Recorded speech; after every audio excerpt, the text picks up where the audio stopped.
ఓం శ్రీరామచంద్ర పరబ్రహ్మణే నమః. ఓం నమో వశిష్ఠ విశ్వామిత్ర వ్యాస వాల్మీకి సుఖాదిభ్యః. ఓం శుక్లాం భరధరం విష్ణుం శశివర్ణం చతుర్భుజం ప్రసన్నవదనం ధ్యాయేత్ సర్వవిఘ్నోపశాంతయే. ఓం నమో బ్రహ్మాదిభ్యో బ్రహ్మ విద్యా సంప్రదాయ కర్తృభ్యో వంశ ఋషిభ్యో మహద్భ్యో నమో గురుభ్యః. ఓం శ్రీరామో రామభద్రశ్చ రామచంద్రశ్చ శాశ్వతః రాజీవలోచన శ్రీమాన్ రాజేంద్రో రఘుపుంగవః. శ్రీ యోగ వాసిష్టము నిర్వాణ ప్రకరణము ఉత్తరార్ధము. అయితే ఏ యొక్క కర్కశములైనటువంటి చక్రవాకము మొదలైనటువంటి పక్షుల యొక్క క్రేంకార శబ్ద సమూహాల చేత కర్కశములై ఉన్నవి. ముత్యముల తీగలను బోలినటువంటి దానిచే అవి పడిపోవడం చేత పుష్పమాల సహితం అంటే పుష్పమాలతో కూడుకొని ఆ యొక్క ఆకాశ తలమును గావించేటువంటివి అయినటువంటి నదులు, ఆ రాళ్ళు, ఆ పర్వతాల యొక్క రాళ్ళు వ్యాప్తమైనటువంటి నిండిపోయిన జలము చేత నిండిపోయి ప్రవహించేటువంటి వనాలు, మేఘాల యొక్క దెబ్బల చేత సప్తర్షిలోకం కూడా కొట్టబడినట్లుగానే ఇంకా ఒకదానితో ఒకటి అంటే తరంగాల యొక్క సేచనము, ఒక తరంగం ఇంకో తరంగాన్ని దడపడం, ఆ తరంగం దీనిని దడపడం, ఈ విధంగా కడగబడినటువంటి ఈ 10 దిక్కుల యొక్క దర్శనము చేత నవ్వుచూ ఉన్నట్లుగానే దిక్కులను ఆవరించినటువంటి కటకటా శబ్దాలతోటి చిన్నములైన పర్వతాల చేత టంకాఘాతములు అంటే ఉలి యొక్క దెబ్బల వంటి ధ్వనిని కలుగజేసేటువంటిది అయ్యి ఆకాశమున పడేటువంటి వాయువు చేత ఖాళీలో పడినటువంటి గాలి చేత కంపితమైన వనములందలి వాయువును అనుసరించి గావించబడేటువంటి ఆ పూల తీగల యొక్క నృత్యము కలిగి ఉన్నది. ఇంకా కూడా ఆ ధ్వనించేటువంటి నిజమైన కార్యములైన ఆ రాతి యొక్క పొడుల చేత విచిత్రమైనటువంటి రంగులతో కూడుకొని చేయబడినటువంటి కమలాలు, నాచు మొదలైన వానిని ధరించేటువంటిది అగు ఆకాశము అనే మహాసముద్రమును ఆ సముద్రాలకు ఆక్రమణానికి పూర్వము యుగాంతమున ప్రవృత్తములగుచూ ప్రచండమైన సౌర వీరులతో ఒకరితో ఒకరు విచారణములాగానే ఈ ఉత్పన్నములైనటువంటి గంభీరములగు తాళవనాదుల మరమరధ్వనుల చేత క్రూరులకు ప్రాణుల అరుపుల చేత విరాజిల్లు ఈ 3 లోకాలను కూడా జీవుడు అప్పుడు చూస్తూ ఉంటాడు. ఇతి తైః కాష్టపాషాణ మృద్యుగ్వాత భటైర్వృతః పరిపీడిత ఏవాస్తే యదా జీవో జడీకృతః. ఈ ప్రకారంగానే వాత, పిత్తము, శ్లేష్మము అనే ఈ 3 చేత కూడా నాడులు అనేటువంటివి నిండింపబడతాయి. అలా నిండింపబడటంగా జీవుడు తన యొక్క స్వప్నమునందు కొయ్యలు, రాళ్ళు, మట్టి మొదలైన వాటితో కూడుకొని వాయువులు అనేటువంటి గాలులు అనే బొటలు చేత నిండిపోయిన వాడై, చుట్టబడిన వాడై, జడునిలాగానే గావింపబడిన వాడై, పరిపీడితుడై మరి ఎలా ఉంటాడు? ఉండడు కదా. మృదంతః కీటకణవచ్చిల్లాంతర్గత భేకవత్ గర్భస్థాపక్వ శిశువత్ఫలాంతర్గత బీజవత్ బీజోదరస్థాంగురవత్ ద్రవ్యపిండోదరాణువత్ అశ్రాంతస్తంభకోశస్థ దారుపుత్రక దేహవత్. ఇంకా కూడా ఈ యొక్క మృత్తిక యందు ఉన్నటువంటి మట్టిలో ఉన్నటువంటి చిన్న కీటకములాగానే, శిలయందు కప్పలాగానే, గర్భమందు ఆ పరిపక్వ శిశువులాగానే, ఫలమందు బీజములాగానే, ఆ బీజమునందు మొలకలాగానే అంటే పదార్థ పిండమునందు అణువులాగానే, శుద్ధమైన స్తంభమందు కొయ్యబొమ్మ యొక్క శరీరంలాగానే ఉన్నవాడై జీవుడు ఆ నాడుల యందు స్వప్నం యొక్క అనుభవాన్ని పొందుతూ ఉంటాడు. సౌశీర్య సంభవాత్ ప్రాణపవన స్పందవర్జిత ప్రోణమత్పర్శుపూరేణ శిలాపూరేణ తర్జిత తదా నిబిడతేజోంతరే వానుభూ భవతి స్వయం సుషుప్తం శైలకోశాభ మందకూపోధరోపమం. ఎప్పుడైతే ఈ జీవుడు పిరీతతి అనేటువంటి నాడీ పంజలమునందు ఈ సర్వభాగాల యందలి ఎముకల యొక్క చివరి భాగాల చేత ఘటితమైన హృదయము అనే హృదయము యొక్క ఎముక యందు ప్రవేశిస్తూ ఉంటుందో అప్పుడు ఇక ఆ తర్వాత సంచారం చేయడానికి రంధ్రం కూడా ఉండదు. అలా సంచారం చేయటానికి రంధ్రం కూడా లేకపోవడం చేత అక్కడ ప్రాణవాయువు యొక్క చలనం లేనివాడై ఉంటాడు. అలాగా ప్రాణవాయువు యొక్క చలనం లేనివాడై ఉండి ఎత్తుగా ఉన్నటువంటి పార్శ్వభాగస్థుల యొక్క గ్రంథి చేత ఆ ప్రక్క భాగాల యొక్క గ్రంథి చేత శిలాఖండము చేత రాతి యొక్క ముక్క చేత ఆ రంధ్రమందు నిరోధింపబడినటువంటి వాని చందమున ఉన్నటువంటి వాడే వ్యాపార అసమర్థుడుగా గావింపబడిన వాడై ఉంటాడు. అప్పుడు మనం ఇప్పటి వరకు చెప్పుకున్నటువంటి దట్టమైన హృదయ తేజములకే ఇక రాతి మధ్య భాగంలో ఉన్నటువంటిదియే అయినా గాఢమైన అజ్ఞానము వలన ఆ చీకటి కూపం యొక్క ఉదరాన్ని పోలినది అగు సుషుప్తిని స్వయంగా అనుభవిస్తాడు. యదా పరిణతం యత్నం పునః సౌశీర్యమాగతం పునర్వేత్తి తదా జీవ స్వప్నం ప్రాణావబోధిత.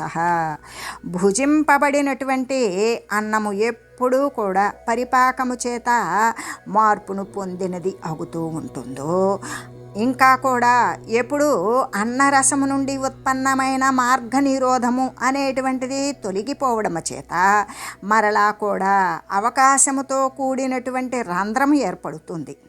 అలా ఏర్పడినటువంటి రంధ్రము అప్పుడు ప్రాణ సంచారము చేత నిస్సరణమును గురించినటువంటి ప్రయత్నాన్ని పొందినవాడై మరలా కూడా ప్రాణము చేత మేల్కొనబడిన వాడై ప్రబోధితుడై పరిణామాన్ని స్వప్నాన్నే చూస్తూ ఉంటాడు. యదా తస్మిన్ ప్రదేశేంతర్భాగభాగాత్ పతంతి తే దేహే పరిణమంతోంతస్తా దేవాత్యద్రివర్షణం.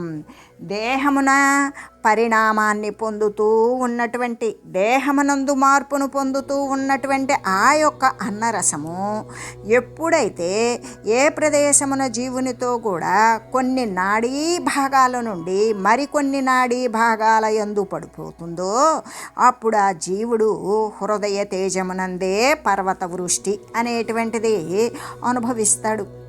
బహ్వేవ వహ్నిబహన స్వల్పేనాల్పం ప్రపశ్యతి వాతపిత్తాది యోగేన బహిరంతశ్చ సంభ్రమం. అధికమైనటువంటి జఠరాగ్ని అంటే ఆ యొక్క జీర్ణకోశంలో ఉన్నటువంటిది ఆ అగ్ని పూర్తిగా వ్యాప్తి చెంది వాతము పిత్తము మొదలైనటువంటి కలయిక చేత అధికమైనటువంటి స్వప్న సంభ్రమాన్ని కలిగి ఉంటుంది. అల్పమైన జఠరాగ్ని వ్యాప్తమైనటువంటి సంయోగము చేత అల్ప స్వప్నము అంటే కొద్దిపాటి కలన సంభ్రమాన్ని బాహ్యమునందు కానీ అభ్యంతరమునందు కానీ జీవుడు చూస్తూ ఉంటాడు. పశ్యత్యేతద్యదైవాంతరేష జీవో వశీకృతః వాతపిత్తాదివలితో బహిర్వేత్యేవ మేతివా. వాతము పిత్తముల చేత నిండబడినటువంటి వాడు, దానికి వశపడినటువంటి జీవుడు తన యందు ఇప్పటి వరకు మనం చెప్పుకున్నటువంటి పదార్థాలను అట్లాగే జ్ఞానేంద్రియాల చేత అనుభవిస్తాడు కదా, లేకపోతే కర్మేంద్రియాల చేత పొందుతాడు. వాతము పిత్తము కఫము మొదలైన వాటి చేత అధికమైన సంక్షుబ్ధములైన అన్నరసముల చేత బాహ్యమునందు అంతరమునందు కూడా అధికమైనటువంటి దృశ్యాన్ని, అల్పమైనటువంటి సంక్షుబ్ధము గలవాని చేత అల్పమైన దృశ్యాన్ని, సమంగా ఉన్నటువంటి సంక్షుబ్ధము కలిగిన వాని చేత సమదృశ్యాన్ని కూడా జీవుడు భ్రాంతితోటే చూస్తాడు. బహిః పశ్యత్యయం జీవః కుపితైరేభిరావృతః స్పందం భూమ్యద్రిణభసాం జ్వలనం వానలోచ్చయై. ప్రకోపము పొందినటువంటి వాతము పిత్తము మొదలైనవి ఎక్కువైనప్పుడు సంక్షుబ్ధములైపోతాయి అన్నరసాలు. అలా ఎప్పుడైతే ఆ అన్నరసాలు అనేటువంటివి సంక్షుబ్ధాలైనవో వాటి చేత ఆ చుట్టబడినటువంటి ఈ జీవుడు ఈ పృథివీ, పర్వతాలు, ఆకాశాలు యొక్క చలనాన్ని కానీ లేకపోతే గొప్ప అగ్ని సమూహాల చేత కానీ పదార్థాల యొక్క అధికమైనటువంటి జ్వలనాన్ని కానీ అనుభవిస్తాడు. ఆకాశగమనం చైవ చంద్రోదయ హిమాచలాన్ గహనం వృక్షశైలానాం నభః ప్లవనమర్నసాం కదంబనీపజంభీర పత్రస్తబక సద్మసు సుఖ విశ్రమణం స్త్రీభిః సాకం పద్మేష్వీ వాలినః. ఇంకా కూడా వాతము, పిత్తము మొదలైనటువంటి వ్యత్యాసాల చేత, అంటే ఒకటి అధికంగా ఉంటే మరొకటి తక్కువగా, మరొకటి ఎక్కువగా ఉంటే ఇంకొకటి తక్కువగా ఉండేటువంటి ఈ యొక్క తేడా చేత జీవుడు తన యందు ఆకాశగమనమును, మరి చంద్రోదయాన్ని, ఆ హిమవత్ పర్వతాలను, వృక్షాలు, పర్వతాలు మొదలైన వాటి చేత వ్యాప్తమైనటువంటి అరణ్యాన్ని, సముద్రము ఆకాశానికి ఎగురటాన్ని, సముద్రమందు మునగటాన్ని, తేలటాన్ని, దేవమందిరాలలో తను సురతకేళి అనేటువంటిది ఆనందించటం కానీ, పర్వతాలలో, ఉపవనాలలో నిర్మలమైన మేఘాలపై విశ్రమించి ఉన్నట్లు, నిర్మలమైనటువంటి మేఘాదుల యొక్క సమూహాలను గొప్ప రంపము చేత కోయబడటం తనే కోస్తూ ఉన్నట్లు, ఈ నరకానుభవ భ్రమను తాళ, తమాళ, హింతాలాది వృక్ష సమూహములు ఆకాశమున తిరుగాడుతూ ఉన్నట్లుగా చక్రము యొక్క వృత్తులతోటి, అంటే సర్కిల్లాగా ఆ ఆకాశము నుండి పడిపోవడము, మళ్ళీ శీఘ్రంగా ఆకాశానికి వెళ్ళడము, ఈ శూన్యమైన స్థానమును, జన సమూహము ఉండే స్థానాన్ని, ఉండే స్థలమందు సముద్రంలో మునగడం కానీ, విచిత్రమైన విపరీతమైన వ్యవహారాలను, రాత్రి యందు పగటిలాగానే సూర్యప్రకాశాన్ని, పగటి యందు గడాంధకారాన్ని, పర్వతాలు, భూతలాలు, గృహాదుల చేత ఘనీభూతమైనటువంటి ఆకాశమునందు విశాలమైన మైదానం ఉన్నట్లుగాను, శూన్యమైన ఆకాశమున గృహాలు ఉన్నట్లుగాను, శత్రువులందు మిత్రభావము కలిగి ఉండడంగాను, తన యొక్క జనుల యందు ఇతర వీరు పరులు అనేటువంటి బుద్ధి కలిగి ఉండడము, దుర్జనుల యందు సౌజన్యము, మంచి గుణాన్ని చూడడము, గోతి యందు అనేటువంటి భూమిని సమభూమి యందు గోతిని చూడడము, బిగ్గరగా పాడబడేటువంటి గీతాలు, ఆలాపాల చేత మనసు రంజింపజేసేటువంటివి అయ్యుండి, సున్నము పూయబడినవి, బాగుగా చిత్రింపబడినటువంటివి అగు స్థానములను, ప్రదేశాలను స్ఫటికము మొదలైన వాటితో నిండిపోయినట్లుగాను, వెన్నలాగానే తెల్లనైనవి అగు పర్వతాలను, ఇక కదంబము, కడిమి చెట్టు, జంబీర అంటే నిమ్మ వృక్షాల చేత కూడా నిండిపోయినటువంటిది, వివిధ పత్రాల చేత, ఆకుల చేత, పూల తీగల చేత, పుష్పగుచ్ఛాదుల చేత శోభిస్తూ ఉన్నటువంటి స్థానముల యందు కూడా కమలములందు తుమ్మిదలలాగానే స్త్రీలతో కూడా సుఖంగా విశ్రమించటాన్ని కలయందు ఆ జీవుడు చూస్తూ ఉంటాడు. అంతర్నిమీలిత హేతాః పశ్యంత్యున్మీలిత బహిః ధాతూనామితి వైషమ్యాద్భ్రాంతిమేంద్రియ వృత్తయః. వాతము, పిత్తము మొదలైనటువంటి ధాతువుల విషమత్వము వలన, తేడా వలన ఈ ప్రకారములైనటువంటి భ్రమలను తన యొక్క అభ్యంతరమునందే నిద్ర చేత మూయబడినటువంటి, అంటే నిమీలితములైనటువంటి ఇంద్రియ వృత్తులు అనుభవిస్తాడు. ఇంకా కూడా జాగ్రత్త చేత ఉన్మిళితములైనటువంటి అంటే తెరవబడినటువంటి ఇంద్రియ వృత్తులు ఇంద్రజాలాదులు యందు కూడా ఉన్నటువంటి భ్రమను అనుభవిస్తాడు. ఏవం విధాన్యనేకాని పశ్యంత్యనుభవంతి చ బహిరేవ యథా స్వప్నే వస్తున్య సమధాతవః. వాతము పిత్తము మొదలైనటువంటి ధాతువుల యొక్క వ్యత్యాసముతో కూడినటువంటి మనుజులు కలలో ఉన్నట్లులాగానే బాహ్య వస్తువులందు కూడా ఈ ప్రకారములైనటువంటి అనేక విధాలైనటువంటి భ్రమలను చూస్తూ ఉన్నారు, వాటిని అనుభవిస్తూ ఉన్నారు. బహిశ్చాంతశ్చ దృశ్యంతే విపరీతాన్యనేకశః కార్యాణ్యతి కరాళాని జీవైర సమధాతుభిః. విషమమైనటువంటి ధాతువులతో ఈ వాత పిత్తము మొదలైన వ్యత్యాసాలతో కూడిన ధాతువులతో జీవులు బాహ్యమునందు అభ్యంతరమునందు కూడా అనేకమైన విపరీతమైన భయంకరమైనటువంటి కార్యాలను చూస్తూ ఉంటారు. సమేషు ధాతుత్విపేషోంతర్జీవోనుభవతి స్వయం తేజోంతర్గత ఏవేమాం వ్యవహారా స్థితిం సమాం. వాతము పిత్తము మొదలైనటువంటి ధాతువులు ఎప్పుడైతే సమరూపంలో ఉంటాయో అప్పుడు ఈ జీవుడు తన యొక్క హృదయము యొక్క తేజమునందు సమానమైనటువంటి లౌకిక శాస్త్రీయమైనటువంటి వ్యవహార స్థితిని స్వయంగా అనుభవిస్తాడు. యథాస్థితాం పురగ్రామ పత్తనారణ్య సంతతిం సౌమ్యవారి తరుఛాయా దేశాద్వగమగమం. ఇంకా కూడా అటువంటి ధాతువుల యొక్క సమత్వమునందు వాత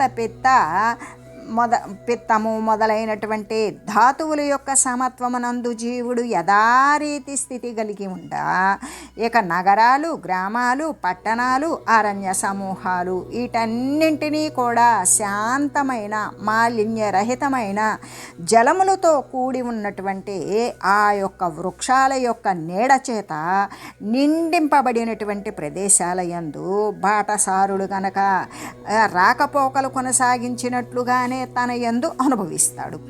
సుఖాతపమయేన్వత్తత్క తారా హోరాత్రమండితం ఏవమేతదా సద్భూతమివ భాసతే.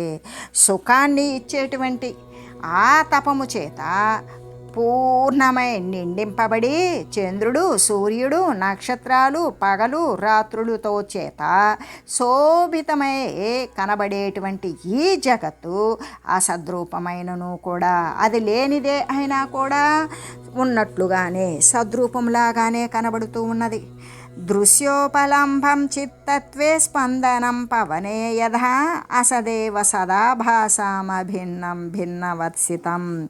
చైతన్య వస్తువునందు ఈ దృశ్య ప్రాప్తి అనేటువంటిది వాయువునందు చలనములాగానే అసత్తే అయి ఉన్నప్పటికీ కూడా సత్తుగానే, అభిన్నమై ఉన్నప్పటికీ వేరు కాకుండా ఉన్నా కూడా వేరు అయినట్లుగా భిన్నముగానే స్థితిని పొంది ఉన్నది.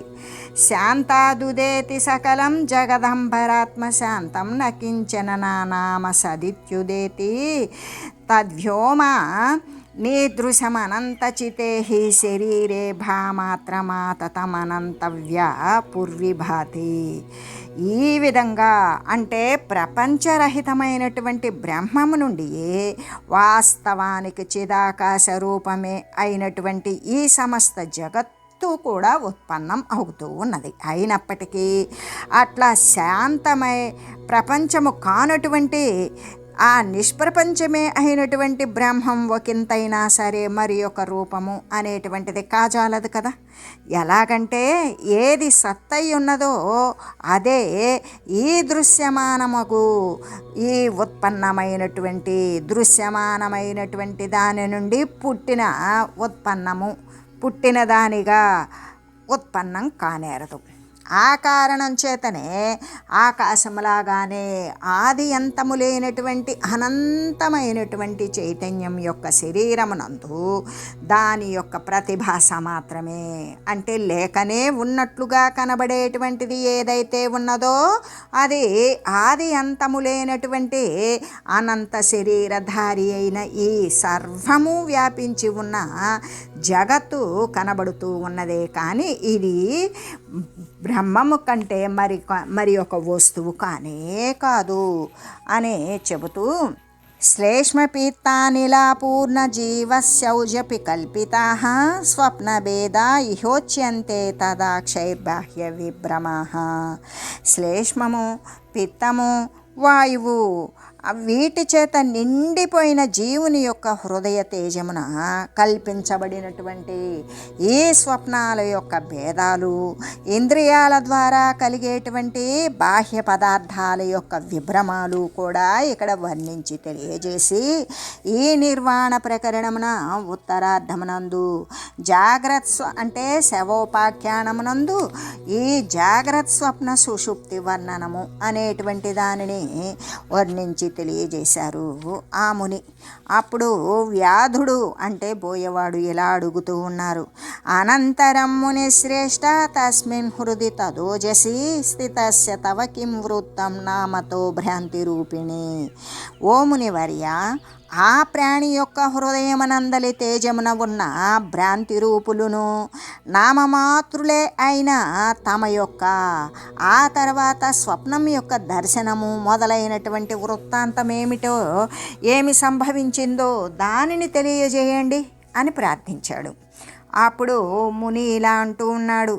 అనంతరం తదా తత్ర శృణు కిం వృత్తమంఘమే తేజోధాతు నిషన్నస్య తజ్జీవావలిక్తాకృతే. ప్రియుడవగు ఓ వ్యాధుడా, ఆ ప్రాణి యొక్క తేజోమయ ధాతువునందు ఉన్నటువంటిది ఆ జీవునితోటి కలిసిన లింగ శరీరము కలిగినట్టిది నా యొక్క ఆ తర్వాత ఏమి వృత్తాంతము సంభవించిందో నాకు దానిని తెలియజేస్తాను విను. తస్మింస్తదా వర్తమానే ఘోరే కల్పాంత సంభ్రమే తృణవత్ ప్రౌఢ శైలేంద్ర వహతి ప్రళయానిలే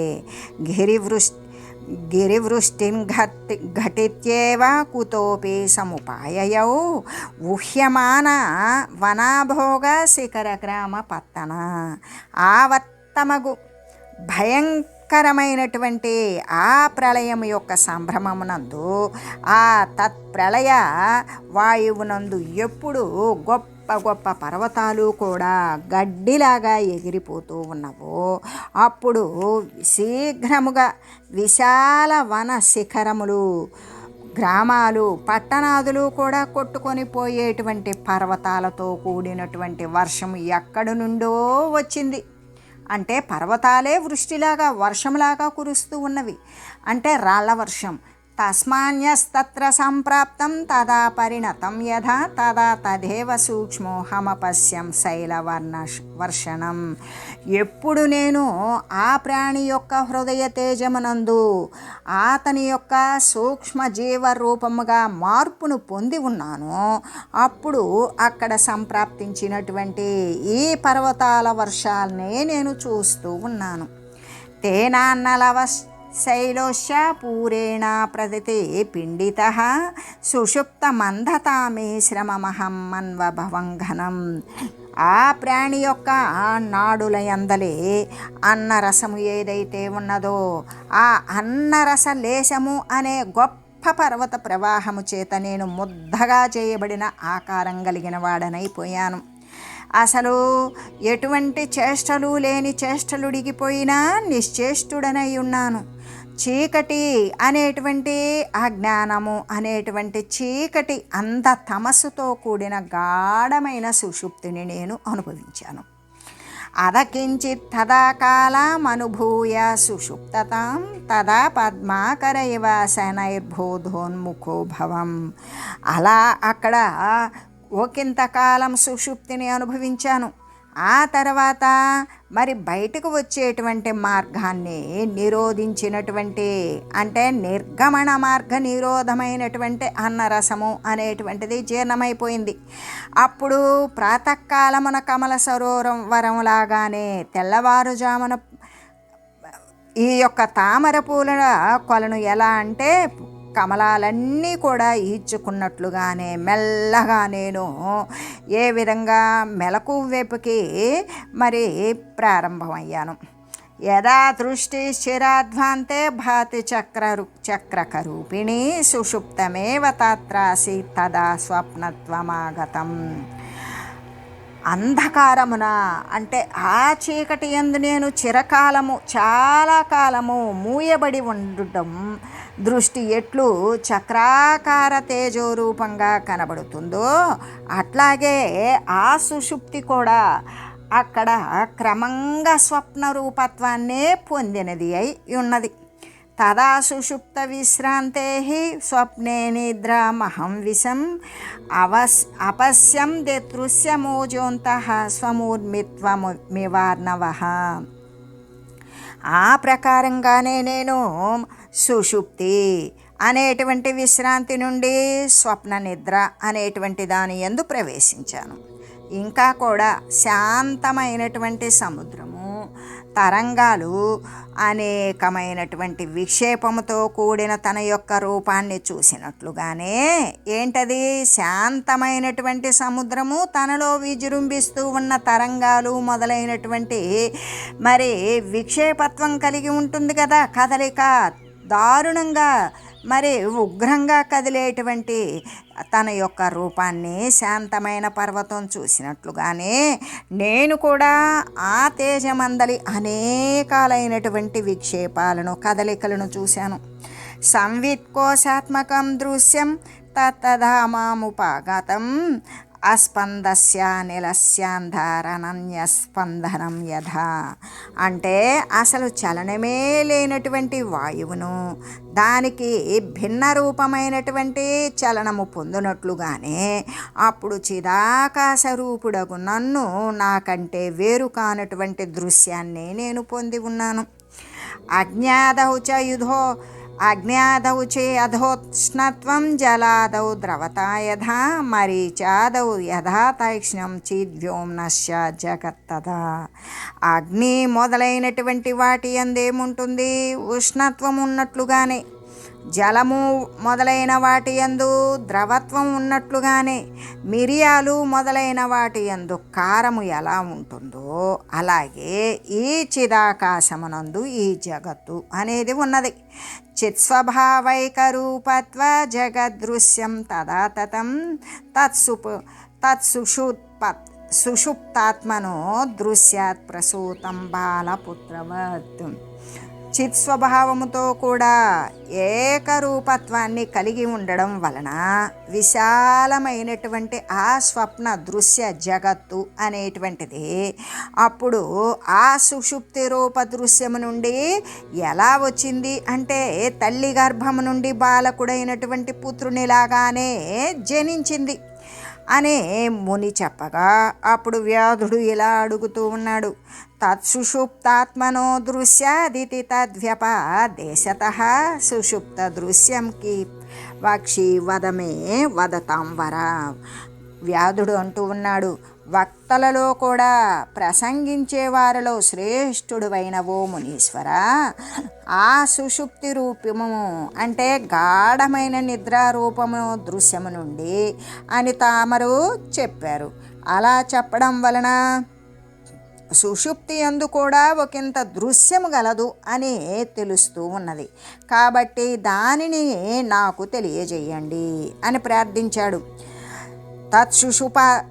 తత్సుషుప్తాత్మనో దృశ్య తత్సుషుప్తాత్మనోపి చ కిమన్యధ్యాయతే జన్యమధవాన్య సుషుప్తత. ఇంకా కూడా ఎవని హృదయమందైతే తమరు ప్రవేశించారో అతని యొక్క మరి తమరి యొక్క ఈ సుషుప్తి రూప దృశ్యము నుండి మరి యొక్క జగద్రూప దృశ్యం ఏది జనిస్తుంది?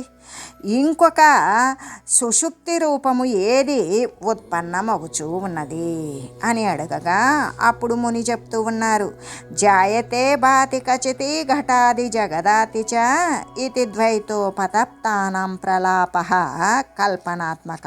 ఓ వ్యాధుడా, దృశ్యము అది జనించుట మొదలైనటువంటి వానిని గురించి పరమార్థమున ప్రశ్నిస్తున్నావా, లేకపోతే వ్యవహారమందున? పరమార్థమే అయినట్లయితే దృశ్యము ఆ వస్తువే అవుతూ ఉంది. ఆ అవస్తువే అవడం చేత ఏది ఉత్పన్నము కావడం లేదు. అదే కదా సమాధానం. వ్యవహార దృష్టిని అనుసరించి అయితే నేను ఘటము జగము మొదలైనటువంటి దృశ్యము జనిస్తూ ఉన్నది అనేది కనబడుతూ ఉన్నది కదా, ప్రకాశిస్తూ ఉన్నది కదా అనే ఈ ప్రకారమైన ద్వైత సంతాపము చేత పరితప్తులకు మూర్ఖుల యొక్క కల్పనలతో నిండిపోయిన ప్రలాపమును నీకు నేను వచించిన వాడనే, చెప్పిన వాడనే అయ్యాను అనే చెబుతూ, ఓం మంగళం శ్రీ గురుదేవాయ మహనీయ గుణాత్మనే సర్వలోక శరణ్యాయ సాధురూపాయ మంగళం. ఓం మంగళం కోసలేంద్రాయ రామాయ రామభద్రాయ చక్రవర్తి తనూజాయ సార్వభౌమాయ జానకీ వల్లభాయ శ్రీరామచంద్రాయ మంగళం. ఓం తత్సత్.